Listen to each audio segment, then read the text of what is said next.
రేపుడు సచివాలయం కింద నేను వాలంటీర్గా పనిచేస్తున్నానన్నా.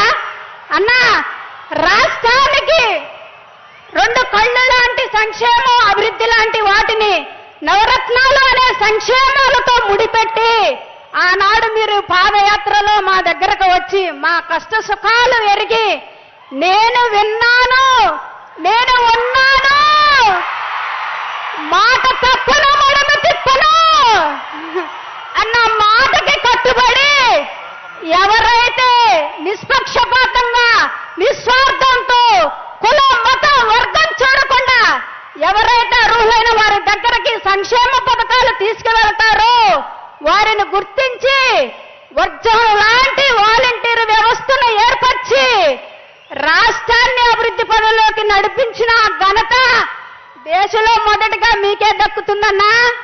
అన్నా, నాకు కేటాయించిన 64 కుటుంబాలలో ఏ కుటుంబం ఏ సంక్షేమ పథకానికి అర్హులో గుర్తించి వారి దగ్గరకు తీసుకువెళ్ళినప్పుడు, వాళ్ళ ముంగిటిలోకి చేరవేసినప్పుడు వాళ్ళ మొహాలలో ఆనందం, పెదాలపై చిరునవ్వు చూసినప్పుడు చాలా సంతోషం వేసిందన్నా, చాలా సంతోషం వేసింది. ముఖ్యంగా అన్న, ప్రతి నెల తెల్లవారకు ముందే 1వ తారీఖున తలుపు తట్టి ఆ అవ్వాతాతల చేతుల్లో ఆ పింఛను పెట్టినప్పుడు, అమ్మా మేము కష్టాలు పడకుండా మా పెద్ద కొడుకు, మా మనవడు ప్రతి నెల మీ ద్వారా ఇలా ఇస్తున్నందుకు మా దీవెనలు ఎప్పుడూ ఉంటాయని బాబుకు చెప్పండి అని మా చేతులు తాకినప్పుడన్నా అనుభూతి వర్ణించలేవన్నా. ఒకటి సంఘటన నీకు పంచుకోవాలనుకుంటున్నానన్నా. నా పరిధిలో వృద్ధాప్య పింఛను తీసుకుంటున్న ఒక తాత హాస్పిటల్లో ఉండటం జరిగింది. ఆ మరుసటి రోజే 1వ తారీఖన్నా నేను మన యాప్ 12 అయితేనే ఓపెన్ అవుతుంది. నేను 12 దాకా తన దగ్గర కూర్చొని ఆ పింఛను ఇవ్వటం జరిగిందన్నా. దురదృష్టవశాత్తు అతను అనుకోకుండా 2-3 గంటలకే చనిపోవటం జరిగిందన్నా. అప్పుడు తన భార్య వచ్చి నన్ను గట్టిగా హత్తుకున్నప్పుడు నాకు చాలా ఏడుపు వచ్చిందన్నా. అప్పుడు అనిపించింది నాకు, ఇది కదా అసలైన సేవ అని. అన్నా, అలాగే నా పరిధిలో చాలా మందికి రైస్ కార్డులు లేవన్నా. కానీ మన ప్రభుత్వం వచ్చినాక వాళ్ళకి రేషన్ కార్డులు ఇచ్చినప్పుడు, రైస్ కార్డులు ఇచ్చినప్పుడు వాళ్ళు పొందిన ఆనందం అంతా ఇంత కాదన్నా. ప్రతి నెల రైస్ తీసుకుంటున్నప్పుడు, అక్క మీ వల్లే ఇది మాకు సాధ్యమైంది అన్నప్పుడు ఆ సంతోషానికి అడ్డులు లేవన్నా. అన్న, ఒక్క మాటలో చెప్పాలంటే తల్లి గర్భంలో ఉన్న శిశువు దగ్గర నుంచి వాళ్ళకి వృద్ధాప్యం వచ్చే వరకు ఏ వయసుల్లో ఏమేమి అవసరమో ఒక తండ్రిగా, తల్లిగా, అన్నగా గుర్తించి సంక్షేమ పథకాలను వాళ్ళ చేతుల్లో పెడుతున్నప్పుడు ఇలాంటి సీఎం గారిని ఎవరు వదులుకుంటారన్నా? ఎవరు వదులుకుంటారన్నా?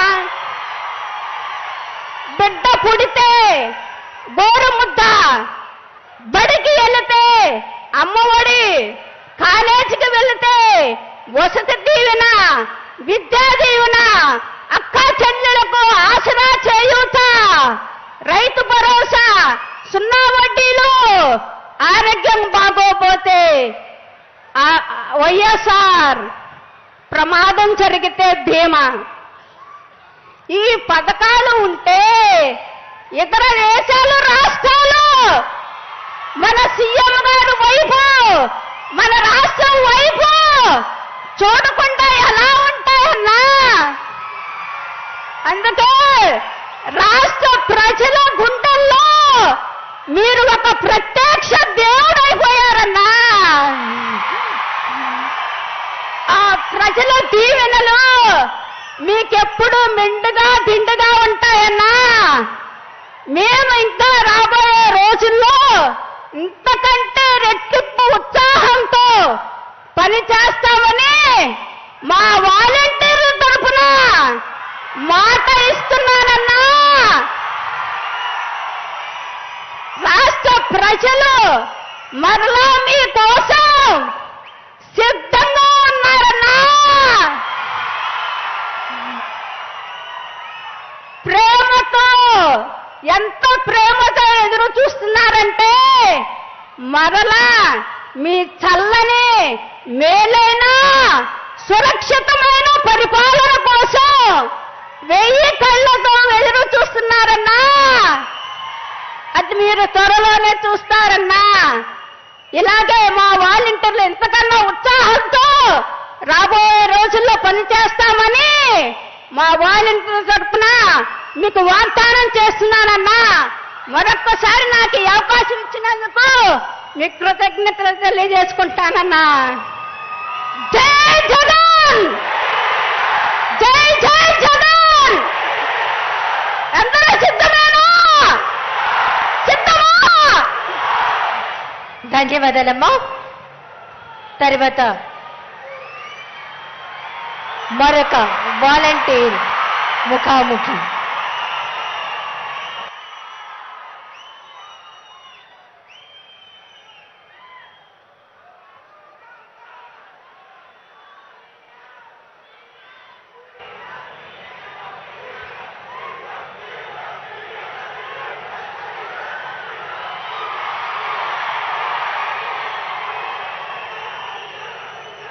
మరొక వాలంటీర్ ముఖాముఖి.